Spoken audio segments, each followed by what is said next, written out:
সালটা ১৯৬৫। এই গল্প প্রশান্ত মহাসাগরের কেন্দ্রে অবস্থিত হাফেবা নামক একটা দ্বীপকে কেন্দ্র করে। বিস্ময়কর কিছু ঘটনা ঘটে কয়েকজন যুবকের সঙ্গে, যারা স্কুল থেকে পালিয়ে জনমানুষ শূন্য একটা দ্বীপে আটকে পড়ে। আর তারপর ১৫টা মাস চলেছিল তাদের বেঁচে থাকার লড়াই। তবে সিনেমায় আমরা যেভাবে মানুষকে সার্ভাইভ করতে দেখি, ওই যুবকদের সঙ্গে একেবারে সেটা হয়। কি সেই গল্পই বলবো আজকের এই ভিডিওতে। তবে তার আগে অবশ্যই আপনাদেরকে মনে করিয়ে দেবো, সাবস্ক্রাইব করতে ভুলবেন না আজ তাক বাংলার ইউটিউব চ্যানেলকে, ফলো করবেন আজ তাক বাংলার হোয়াটসঅ্যাপ চ্যানেল। ভাবুন, শুনশান একটা দ্বীপ যেখানে কেউ কোথাও নেই, ১৫টা মাস তারা কিভাবে সার্ভাইভ করেছে। এখন কথা হলো যে প্রশান্ত মহাসাগরের মাঝখানে তারা কিভাবে জীবিত ছিল। যাদের কথা বলছি তারা সেন্ট অ্যান্ড্রুজ নামে একটি বোর্ডিং স্কুলে পড়াশোনা করত, কিন্তু স্কুলের নিয়ম কানুন আচার আচরণ তাদের মোটে ভালো লাগতো না। তারা কিরকম যেন মনে করতেন যে তারা স্কুলের মধ্যে একটা বন্দি বন্দি অবস্থায় রয়েছে। যে যুবকদের কথা বলছি তাদের নাম হচ্ছে সিওনি স্টিফেন, কালো, মানো, ডেভিড।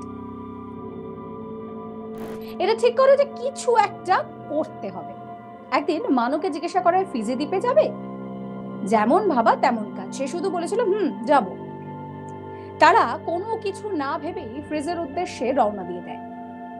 তাদের কারোর মাথায় এই প্রশ্নটাও এলো না যে তারা কোথায় যাচ্ছে, কেন যাচ্ছে। তাদের মাথায় তখন একটাই চিন্তা, যে তারা পৃথিবী ভ্রমণ করবে। এখানে প্রথম সমস্যা হলো, ফিজি ভ্রমণের জন্য তাদের কাছে কোনো নৌকা বা জাহাজ কিছুই ছিল না।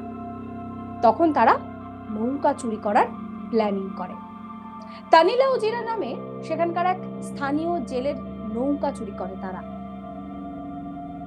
প্ল্যানিং মতো নৌকাও চুরি হয়ে যায়। আর সেই নৌকায় তারা কিছু প্রয়োজনীয় জিনিস রেখেছিলেন। সেই জিনিসগুলো কি কি? 2 কাঁধি কলা, কয়েকটা নারকেল আর একটা গ্যাস স্টোভ। কিন্তু নৌকায় ভ্রমণ করার জন্য যে কম্পাস বা ম্যাপের একটা দরকার হয়, সেই ব্যাপারটা তাদের কারো মাথায় আসেনি। এবার টঙ্গা থেকে ফ্রিজের দূরত্ব কত?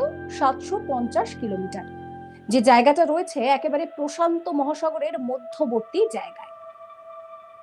এই সমস্ত জিনিসপত্র নিয়ে জুনের এক সন্ধ্যাবেলা তারা তাদের জার্নি শুরু করে। যেদিন তারা জার্নি শুরু করে সেদিনকে সবকিছু ঠিকঠাক ছিল, তাই আবহাওয়াটাও বেশ ভালোই ছিল।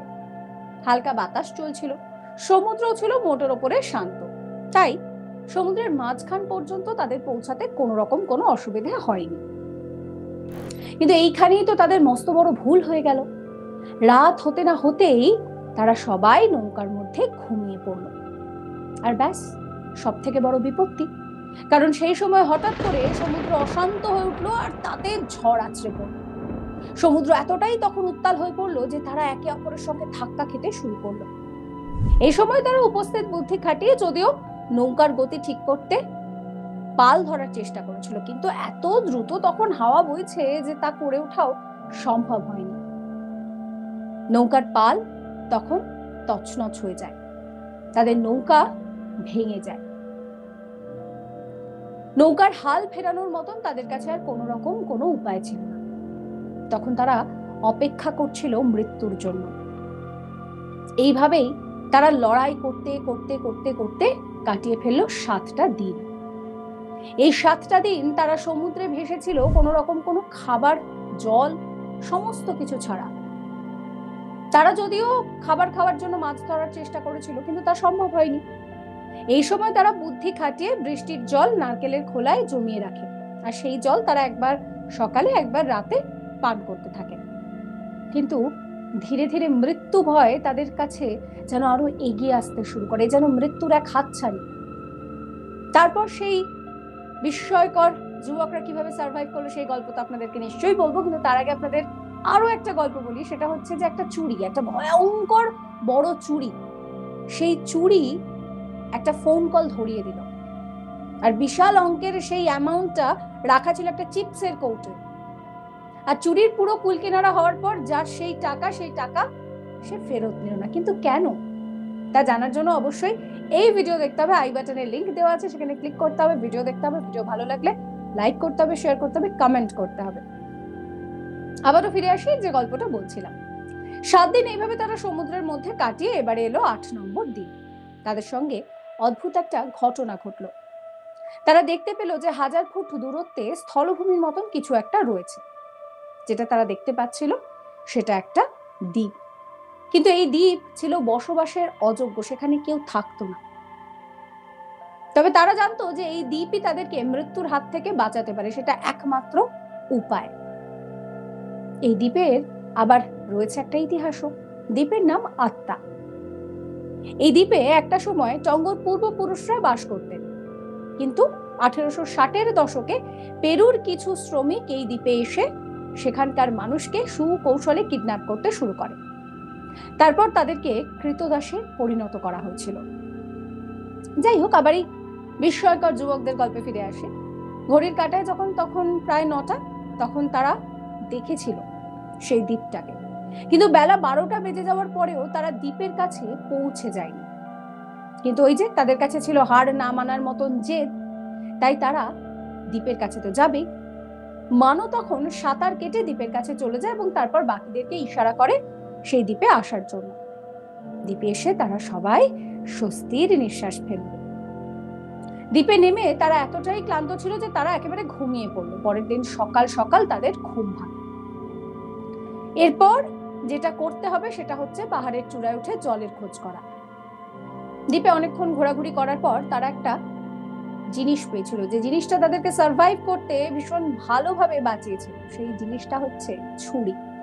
তারা বুঝেছিল যে এখানে সার্ভাইভ করাটা কঠিন হবে, কিন্তু তারা পারবে। তাদের মধ্যে সেই ওই আত্মবিশ্বাস, জোশ, ওই ব্যাপারটা ছিল। তারা আগুন জ্বালানোর চেষ্টা করে, কিন্তু অনেকদিন টানা খাবার বা জল না পাওয়ায় এতটাই দুর্বল হয়ে গেছিল যে আগুন জ্বালানোর সামর্থ্যটুকুও তাদের কাছে ছিল না। তারা তখন ওই ছুরি দিয়ে নারকেল কেটে খাওয়া শুরু করে। এছাড়াও তারা কিছু পেঁপে পেয়েছিল, তাই নারকেল আর পেঁপে ছিল তাদের খাওয়ার মূল উপাদান। ধীরে ধীরে তারা এদিক ওদিক সন্ধান করতে থাকে। এরপর তারা মাছ আর পাখি শিকার করতেও শুরু করেছিল। পিপাসা মেটানোর জন্য কিছু তো একটা করতেই হবে। তারা তখন ওই শিকার করা প্রাণীদের রক্ত পান করতে শুরু করে। যেহেতু তারা আগুনের ব্যবহার শেখেনি বা আগুন জ্বালাতে পারছে না, তাই তারা কাঁচা মাছ মাংসই খেয়ে দিন কাটাচ্ছে। এরপর অনেক খোঁজাখুঁজি করার পর একটা আগ্নেয়গিরির কাছে তারা কিছু কলা আর বন্য মুরগি খুঁজে পায়। কারণ এইখানেই তো পূর্বপুরুষদেরকে অপহরণ করে রাখা হতো। মুরগিরা নিজেদের মতন সেখানে রয়েছে। এইভাবেই তারা 3টে মাস কাটিয়ে দেওয়ার পর আগুন জ্বালতে সক্ষম হলো। এবার যেটা দরকার ছিল যে একটা মাথা গোজার ঠাঁই। মানো 2 সপ্তাহ ধরে চেষ্টা করে নারকেলের পাতা দিয়ে ঘর তৈরি করে। তারা কলা পাতার একটা বিছানাও তৈরি করে। আগুন যাতে কখনো না নিভে যায় সেই ব্যবস্থাও করে রাখে। আর তারা 2টো দলে ভাগ হয়ে সমস্ত রকমের কাজ করত। মানে এই আগুন জ্বালানো, রান্না করা, পাহারা দেওয়া, সমস্ত 2টো দলে ভাগ হয়ে তারা করত। তারা জাহাজের পরিত্যক্ত অংশ আর নারকেলের পাতা দিয়ে একটা গিটারও বানিয়ে ফেলে। এইভাবেই চিত্ত বিনোদন করত। কিন্তু মানর যেন এই দ্বীপে থাকার আর কোনো ইচ্ছে নেই। তার সবসময় মনটা করছে কখন বাড়ি যাব, কখন বাড়ি যাব। বাড়ি যাওয়ার জন্য সে একটা ভেলাও তৈরি করেছিল, কিন্তু সেটা খুব একটা মজবুত ছিল না। তাই সেই ভেলায় করে তো দূরে যাত্রা করাও সম্ভব নয়। কিন্তু ওই ভেলায় করে তারা মাঝে মাঝে সমুদ্রে ভেসে থাকতো। ওটাই তাদের একটা চিত্ত বিনোদন। তারা ফল, সবজি ইত্যাদি চাষ করার জন্য জমিও তৈরি করে ফেলে।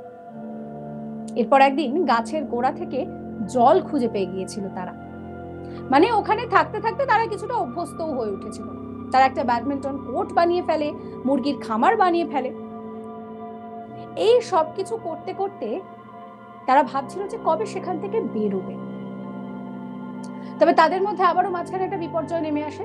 মানো আর স্টিফেন রাতের খাবার সংগ্রহ করার জন্য যখন পাখি শিকারে বেরোয়, তখন স্টিফেন পা পিছলে পাথর থেকে প্রায় 40 ফুট নিচে পড়ে যায়। তার পা ভেঙে যায়। এরপর স্টিফেনকে সবাই ধরাধরি করে নিয়ে যায় আর তার চিকিৎসা শুরু করে। নিজেদের মতোই করে তারা চিকিৎসা করছে। এইভাবে তারা 15টা মাস কাটিয়ে ফেলে।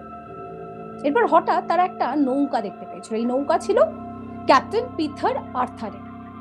এটি একটি ফিশিং বোট।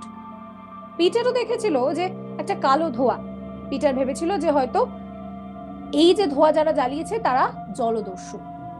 পিটারের আগ্রহ বাড়তে থাকে। সে ফিশিং দ্বীপ, যে ফিশিং বোট, সেই বোট নিয়ে কাছাকাছি এগোতে থাকে।